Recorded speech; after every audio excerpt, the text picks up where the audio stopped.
Hello everyone. I'm Takopai and welcome to the first ever episode of SketchCast where I draw while I yap like it's a podcast. And guys, I'm just so excited today because it's my first ever video. Oh, hey! Grabe, and dapat demure kasi may mga international na tayo ngayon. But it honestly feels really good to let loose and just act on my plans because I've been procrastinating my YouTube channel for so freaking long. I'm so sorry guys. But I've also been researching a lot and looking at how other artists do their draw with me videos, and girl, they have literally the prettiest and most aesthetic setups ever.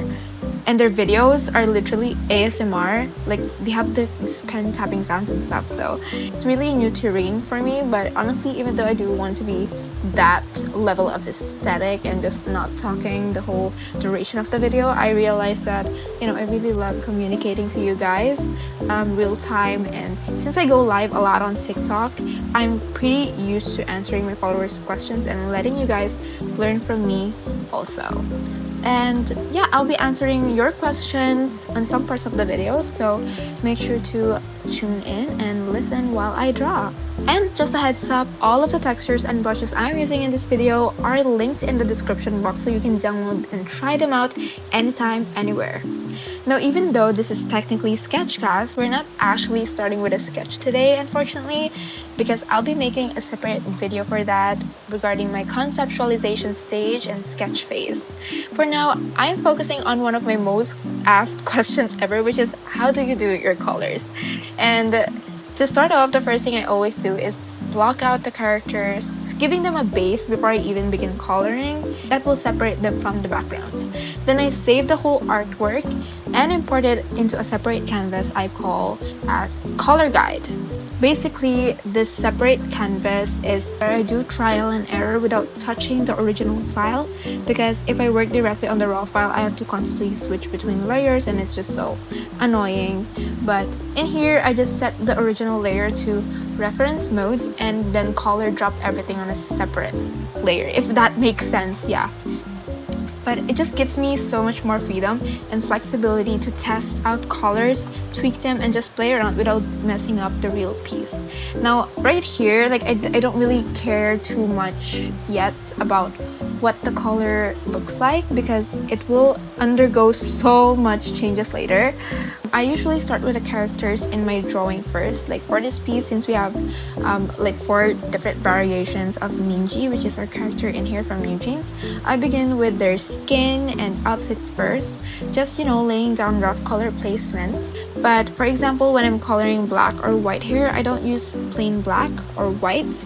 I usually start with something like a dark green, then adjust it later. Now, since our character right here is wearing a dominant blue color, if you check the color wheel, the opposite of blue of course is orange, and sometimes leaning into pink. And since pink and blue goes well together, it just gives me a clue about what kind of tone would complement the outfit even more. Now, while we're at it, let's have a little backstory. When I was a kid, actually, I did draw a little, but I really sucked at it and I didn't really take it seriously, so it's just my mom used to encourage me to join poster making contests. I would draw that iconic Filipino posters where like there's 2 hands holding a globe and like the children are holding hands around it. That's the kind of art that I used to make. Yeah, I didn't have a dream for the longest time, so whenever someone during career day at school, someone asked me like, what do you want to be when you grow up? And I would just say fashion designer or nurse. It was so random, but yeah, just to have something to answer, but it didn't feel connected to me personally.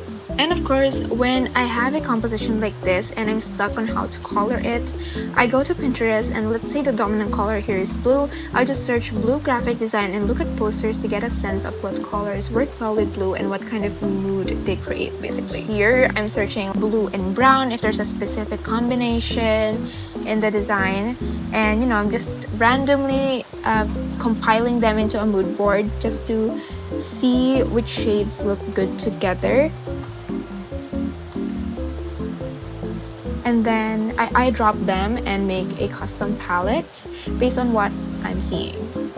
Now, another thing about this is the middle tones between 2 contrasting colors. Like you can just use blue and brown together without using something in the middle sometimes. So that middle tone plays a huge part in determining what could I use to blend them together.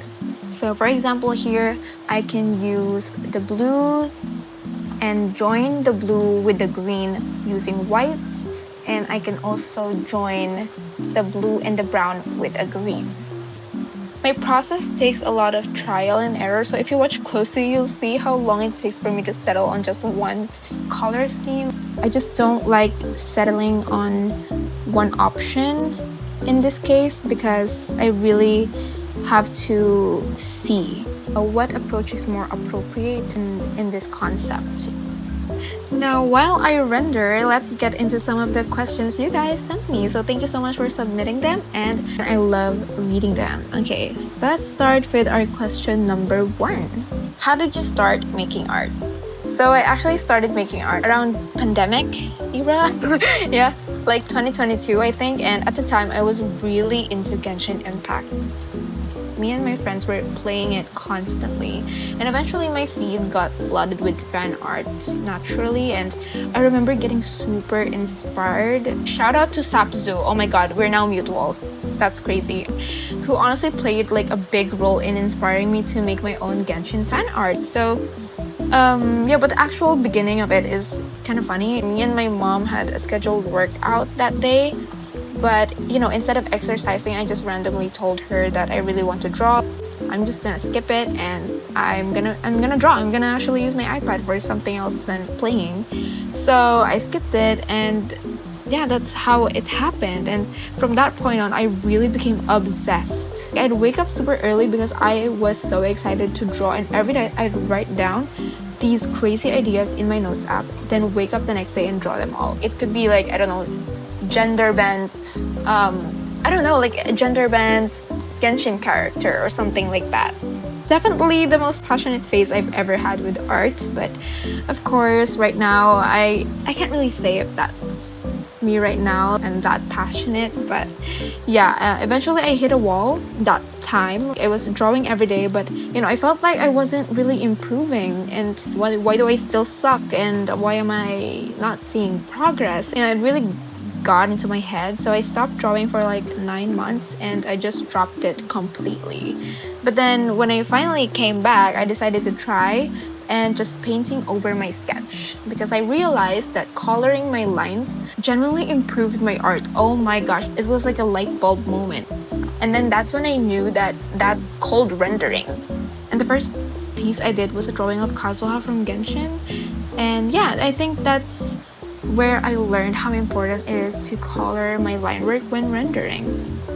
And also a huge shout out to my mom, who's literally my number one hype woman. Even back then when I tried becoming a YouTuber, like those Minecraft YouTubers, oh my god, my Minecraft days, she would help set up my filming space, lend me outfits, and be super supportive the whole time. So she's also one of the main reasons why I kept going with art, and the reason why I started commissions was like I was really guilty that she was paying for my Shopee orders. I was like, whatever, I don't know if I mastered art yet, but let's just open commissions. And then a few people gave me a few bucks, and that's the point where I was like so amazed that I just earned with art. Next question is, hi Taco, I downloaded your brushes yesterday and I just wanted to say I love them so much. Oh my god. And I saved up just for your brushes and I love you for this. I tried it on my art and it's so pretty. Thank you so much, guys. And oh my god, I'm just so happy that you guys really liked it and appreciated the brushes that I made. I really want people to experiment more and have fun more with their art, as someone who constantly seeks out something different and new approaches. I am very happy that you guys are playing around with textures using Creature and just help you create art that feels more you. That's literally the whole point of it. Alright, now back to the tutorial. So as you can see here, the colors really improved a lot, especially in certain areas of this piece. It looks semi-rendered, but it actually isn't. And I'm gonna show you how that happened, okay?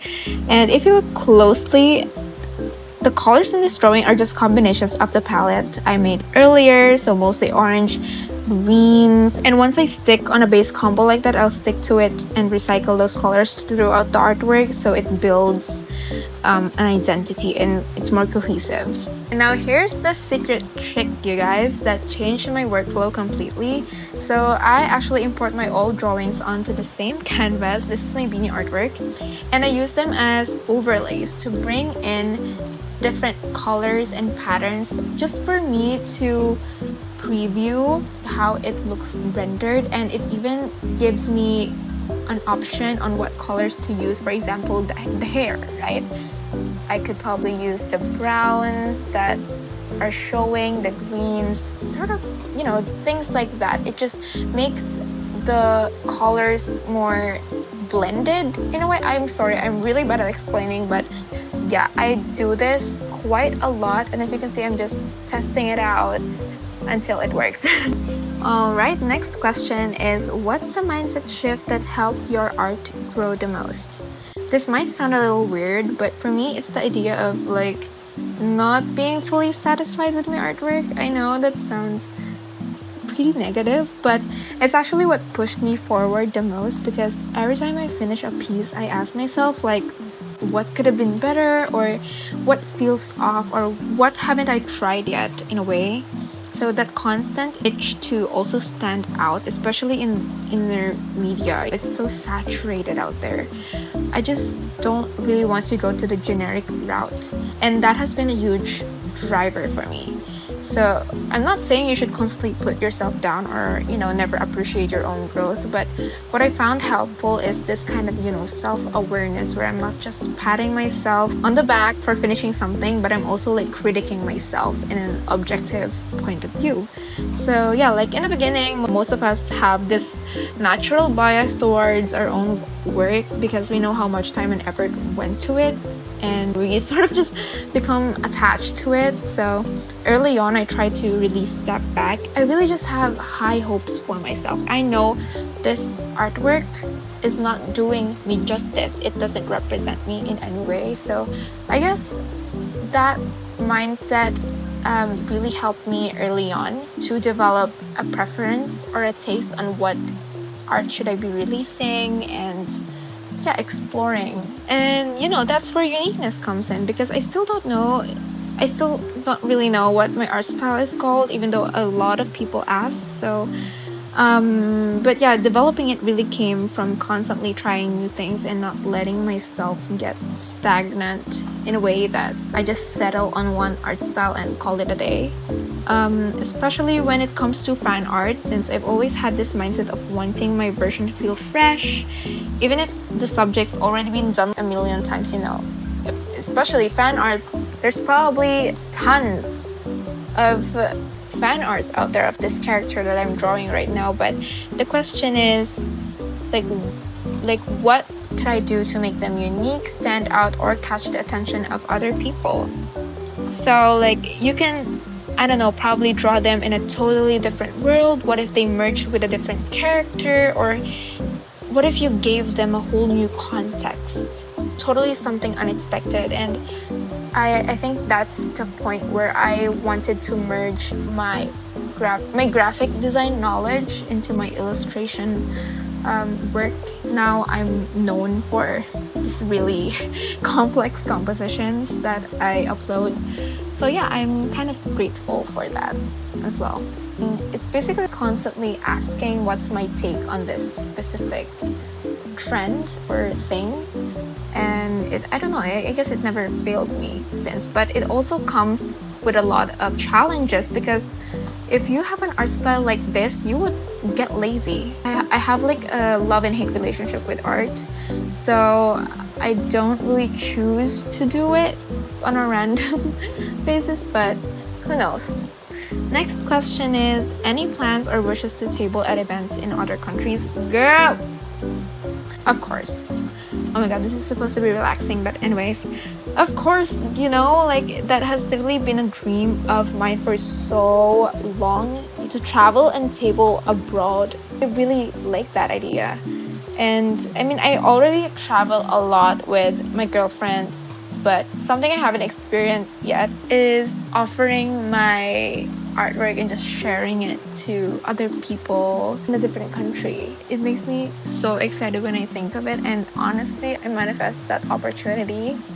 I don't know, maybe like SG, especially in the US, because I'd love to see and be part of a totally different art community and meet new people, and just, here's my art, girl, buy me. I buy the art. And hopefully someday, we'll get to do it. And I'd absolutely love to meet you guys in person, wherever you are in the world, and say hi and give out little freebies or gifts to you guys to just connect and chit chat. Next is how did you start tabling at conventions? Now that's actually such a fun question. Oh my god, we have a story for that. So it all started back in art school. We had this event where students could showcase their artworks to the other grade levels, and me and my friends signed up and we shared a classroom table. There were just like 3 of us in one booth. We printed our art, we found a local supplier and just put it out there, and the moment people saw my art and actually bought it, that feeling was crazy for me. It's like, oh my god, I'm actually making money with my art, right? And they were so excited to see it. It's crazy, you're an artist and for the first time you're offering your prints. I didn't even know the hype of it, buying prints at first, but eventually I get the feeling, and supporting other artists is really nice. And by the way, this brush I'm using right here is a stipple brush, and it's actually going to be part of a new version of my brush set that's coming out soon. So stay tuned, guys, and keep your eyes peeled and watch out for more updates, because I'll be posting on my social media pages. I just really love brushes like this because it lets me experiment with different styles, and they add so much character, personality, and variation to my work. And I don't really like to be just a linear art style where everything looks the same. So with brushes like these, I can really just go wild and create whatever I feel like in the moment. So yeah, it's honestly so refreshing and freeing to experiment. So my first big event came, and I really talked to my mom. To my mom about this, and I was like, oh my god, I kind of want to sell at Conquest, which is like a popular event here back in 2022.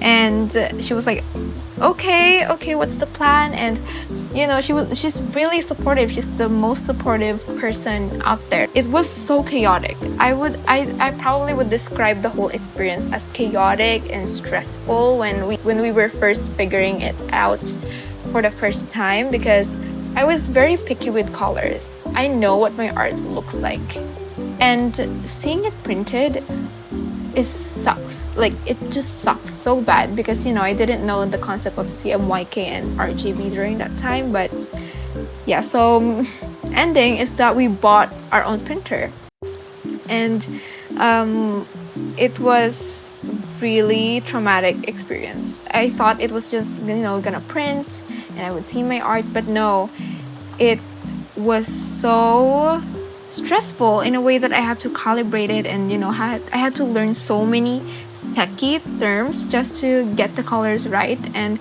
the biggest struggle was printing the shirts. Oh my gosh, I was literally about to crash out, because everyone wanted my Valorant designs as shirts, and every supplier either made it look muddy or off-tone. It was like so wrong. So we were in Divisoria, exhausted, carrying materials, and trying to find anyone who could really get it right. And I was tearing up, holding my mom's hand, and I was like, oh my god, I think this is a sign that I should stop. Maybe this isn't for me.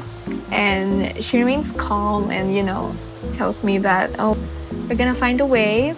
And eventually we did. And that whole experience for me was surreal, and so many people were shocked when they saw my work. It really made me feel like everything's possible during that moment. And I even met Vanille, if you know her. She's the voice actor of Neon, and she bought one of my shirts, and she told me that almost everyone that was lining up to sign up for her signature is giving my artwork, my art print, which is crazy.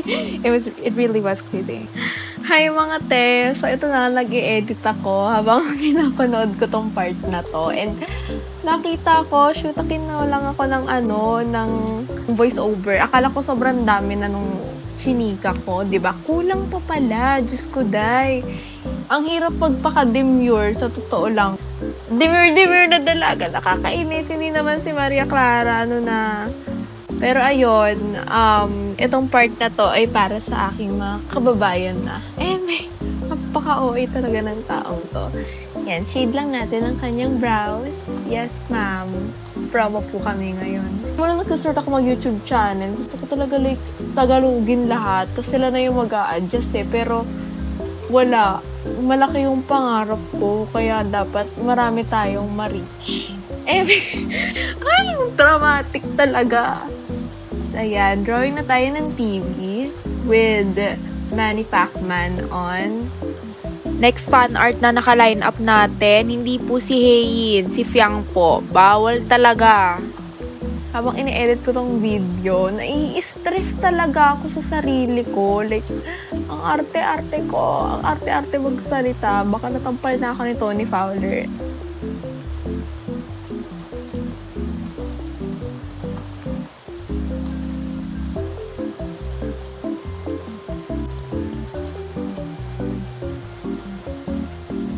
Ayun, for the render na lang tayo. Kunting tiis na lang. Malapit na tong matapos. Alam ko namang gusto nyo nang tapusin tong video. Matagal na. Tapos, ayan na ha. Ayan na, malapit na tayo matapos. Konting kembot na lang. Kinukulayan na yung Powerpuff Girl. Hindi ko maghihintay. Chares! Pero ayun, thank you guys sa panonood. Grabe talaga supporta nyo. Ayan, for the speed na to, pagod na ako mag-drawing. Time-lapse na nga yan. And we're finally at the end of our art process right here. So I'm sharing with you the final results. The texture surprisingly turned out so amazing. And I really enjoyed this. And I hope you guys also enjoyed drawing with me today and hanging out and, listening to my stories and stuff. So yeah, this is our very first SketchCast, and let me know in the comments what kinds of videos you'd love to see more of in the future. And don't forget to subscribe. Bye!